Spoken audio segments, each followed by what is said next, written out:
2 days of Premier League football in a row. 2 days of an away team winning 1-0 thanks to a 4-4-2 shape. It feels like nature is healing. Football is going back to its roots, and Mike Bassett's spirit can shine down upon us. I don't know why I said that. He's not dead. I mean, he's not even real. He's fictional. But in a metaphorical sense, I feel like you can grasp what I'm saying. Arsenal beating Spurs at the Lane, or whatever that stadium's called, the Tottenham Hotspur Stadium, 1-0. Very, very stubborn Arsenal performance, tactically top level, and you have to give Mikel Arteta credit for almost not having the ego to be willing to drop off into the shape into a reserved, structured 4-4-2, old school. I mean, back in the day, this would be called a Mourinho masterclass, and it was pulled off expertly. Spurs were limited to very little, and it's not crisis for Spurs by any means, but when you start looking at it objectively, 4 points out of 4 games, losing at home to your biggest rivals, that doesn't look great. But I think the performances have been okay. There's a few issues structurally, there's a few issues with the profile of certain players in certain positions, and there's a massive balance issue. And it feels like there's certain players that still need to come back into form. And without jibber jabbering, we'll go on to the Spurs attacking phase first and the Arsenal defensive phase. Now, as you can see here, Spurs didn't really surprise us with the shape at all, with Pedro Porro and Destiny Udogie coming in quite narrow as James Maddison and Kulusevski were pushed up into the high 8 positions. A real lack of width in the build-up, and where Bentancur was the single pivot with the centre-backs, Trossard and Havertz did a really good job of sitting on him. Lee Trossard with Havertz going to press the centre-back on the ball, which would normally start off to be Romero. Van de Ven would be left a little bit free, but in the first half, and Arsenal did cause some problems for themselves doing this, and Spurs did create a couple of openings where Havertz would go to press Romero, Trossard would sit on Bentancur, Romero would play the ball to Van de Ven, where Saka would then come round to try and press Van de Ven while trying to shadow Udogie, but it did leave it open for Udogie to just pull out into this area here and Maddison to come into this area, stretching Partey where the ball could be fired into either of these two. Or Partey coming across into this area here to try and cover across, but then leaving a gap open that could be played into Dominic Solanke. And Solanke started this game off really well, coming in, getting on the ball, winning his duels with Saliba, and being able to play it around the side of him and advance the play on through that way. As the game wore on, though, after the first 15-20 minutes, Saliba dealt with him fantastically and would follow him into this area here to prevent him from getting on the ball. And Solanke wasn't really given the time and space to turn and create as he was in the first 10 minutes. So full credit to Saliba. And it wouldn't just be Solanke. If Spurs tried to stage an overload by maybe pulling in Brennan Johnson or Son into the central areas and created a midfield three of Porro, Kulusevski and Maddison, Saliba would equalise and help out while pressing the central player, leaving Partey and Jorginho to the two wider areas, with Martinelli dropping in or Saka to help just shore that midfield up. Gabriel taking care of Solanke, with the spare fullback being able to tuck in a little bit more. And there wasn't really an easy pass into the centre areas for Spurs, because in these original stages, Saka, Partey, Jorginho and Martinelli would block the passes into that sort of central forward, the fullbacks and Maddison and Kulusevski, and there was great difficulties in progressing. They could rotate and use their fluidity, as we know Spurs have in their locker, with the interchange of positions and the movement of certain players to create these openings. But to be fair, real responsible. They communicate brilliantly. Arsenal, when they needed to hand off to a marker, they would. If they needed help, that they'd be backed up in certain areas. And sometimes to help progress the play, you would see Maddison maybe come into this deeper area to receive the ball. You'd maybe see Pedro Porro on this side, allowing Kulusevski and Udogie to take positions higher up. But Arsenal wouldn't bother with him. They viewed this position as a no-danger situation, so Saka, Partey and Jorginho would just remain in shape and again limit Spurs' ability to play through with just a really consistently narrow and compact 4-4-2 shape. So Maddison dropping in could only do so much. Pedro Porro as well on the other side. There was a few times, and there was one instance specifically in the second half where Pedro Porro did pull out a little bit wider into this area, which brought Martinelli across, which all of a sudden stretched Arsenal shape, which created a little bit of space as Jurrien Timber came into this position to take care of Johnson, that Kulusevski could run off of Jorginho into this position here, and Pedro Porro did fire a good pass into him, which Jorginho did manage to catch up with, and Gabriel covered well, but that is an opening because Jorginho isn't the most mobile of players. So in a one-on-one race with a quick sprint from Kulusevski or Johnson or whoever, making those out-to-in or into-out runs, that is a weakness. With Spurs' narrow build-up shape, and again, it's the second day in a row I've spoken about narrow build-ups, it's easy, not easy, but it's simpler for the team to stay compact and horizontally compact. We always talk about vertical compactness, and that's a thing you'll hear across punditry shows across the country. Horizontal compactness is huge, and this didn't happen enough. Just this ability to stretch the Arsenal shape and pull players out of position, get Kulusevski into this area here. Madison could then make a darting run across into the central area, and all of a sudden he's got more space because of the position Jorginho's been pulled into, and they're in business, but it didn't happen enough.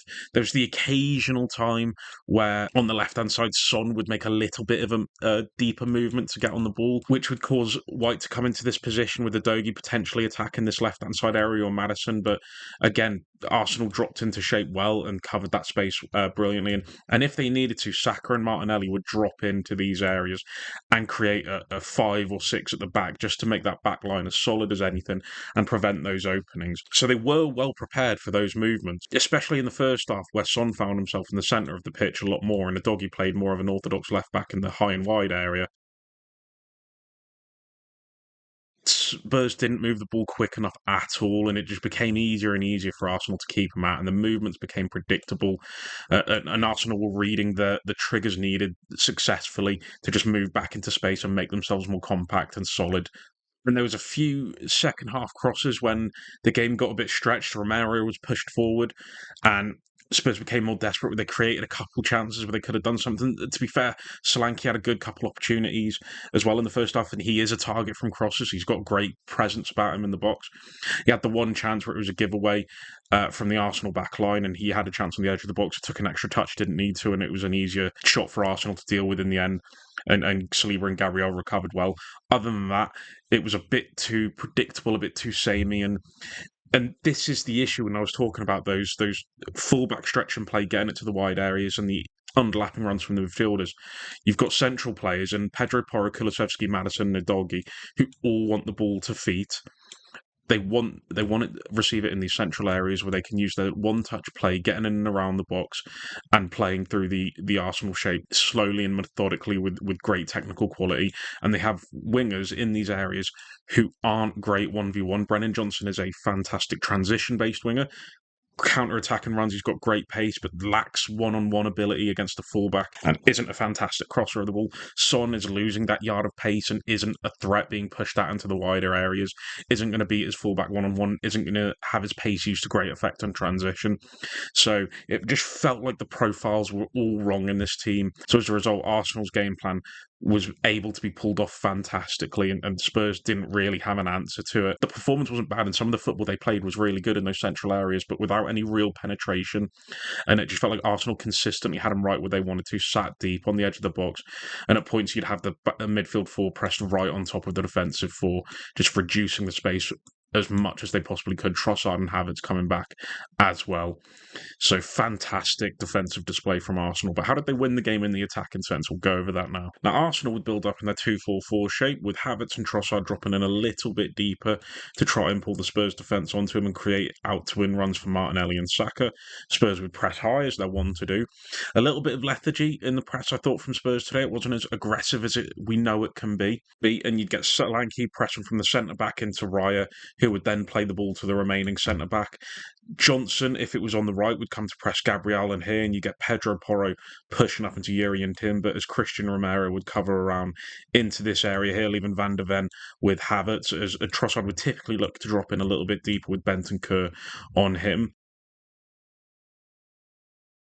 Arsenal weren't as interested in building up short from these areas. They'd sucker the Spurs press onto them to get them into these areas where they could fire the ball over the top to Martinelli in these situations where he could get one-on-one with Romero, which he did a couple of times and got the better of him, but his quality let him down. He's a player short in confidence at the minute, Martinelli. A year and a half ago, he probably would have buried some of the chances he had, but he just didn't have it in him today.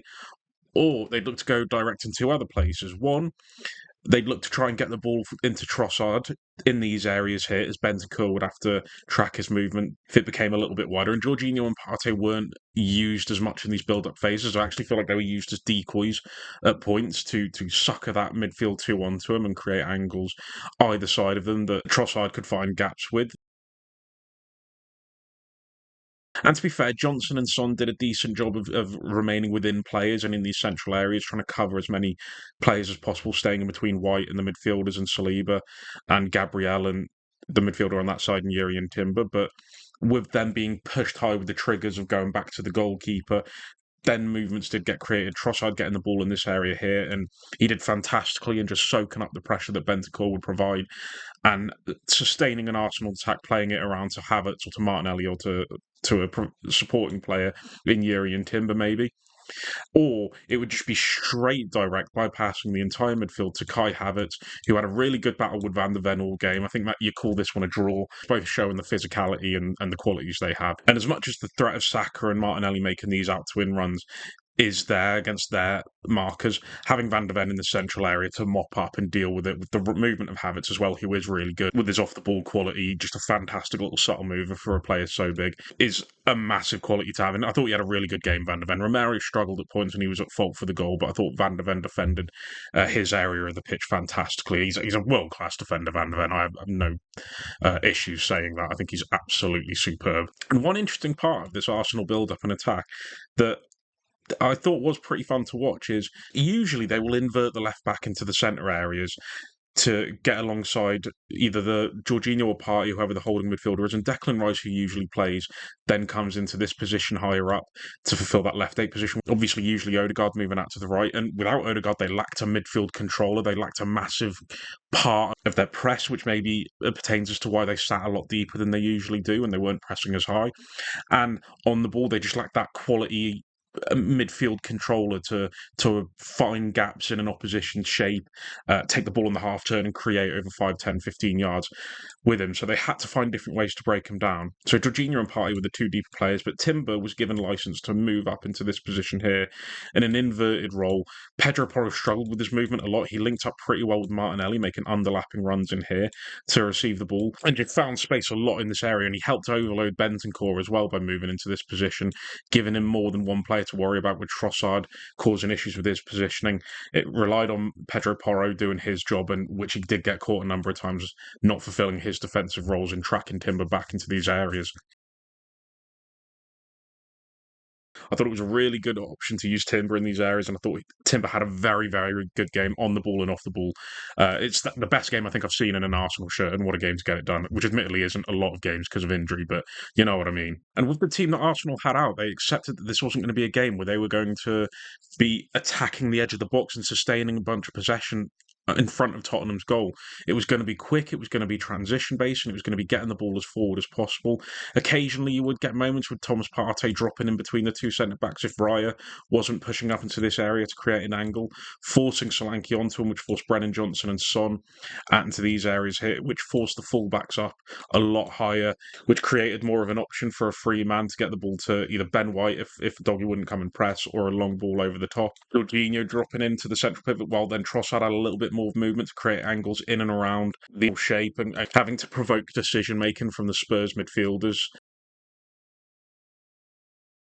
Again, it was all just about how they could attack the space in behind Spurs quickly. They weren't looking to build out. They were looking to set traps to bring Spurs further up the field, because we know what Spurs are. They're a high press, high intensity team that aren't going to sit back, and they will leave space in behind. And Arsenal did look to exploit that. A couple of moments from Martinelli where if he had more quality, he could have done better. Havertz and Trossard caused issues. To be fair, Van der Ven defended excellently. And it was through those quick changes of play that they got the corner. They exploited Vicario's weakness again on set pieces. He needs to work on that seriously. He's getting exploited far too much. And I think apart from that, Vicario was a really, really good goalkeeper. Reflex is fantastic. He sweeps off his line well, and he's decent on the ball. But he's so weak from corners, it's not even true. Romero got caught not tracking Gabriel for the goal. And it was the perfect game plan from Arsenal. And Gary Neville said on commentary a few times that this was almost a perfect warm-up for City in a way, which is a little bit harsh on Tottenham. But I understand what he means in that I don't think we'll be shocked by how Arsenal are going to set up against City. There'll be more quality with Rice and who knows about Odegaard's fitness going into the game. But it will be stubborn, it will be resolute, it will be defensive, and they will be looking to frustrate Man City as they did Spurs. This Arsenal team did what maybe they've been criticised for in the past couple of years. It's being clinical. This is the type of game plan where you'll only get one or two clear chances and you need to take them. And they did. Gabriel, fantastic header in the 6-yard box, cemented a fantastic performance from him, and they were excellent in everything they pulled off Arsenal. It was a perfect away performance at a tough ground against a tough team in a tough environment. But fair play to him. Mikel Arteta deserves a lot of credit. The 4-4-2 is back, baby. Mike Bassett is proud. Cheers for watching, lads. Like the video if you liked it, dislike it if you disliked it, comment down below and tell me why you did it either way, and subscribe if you want to see more. In a bit, lads.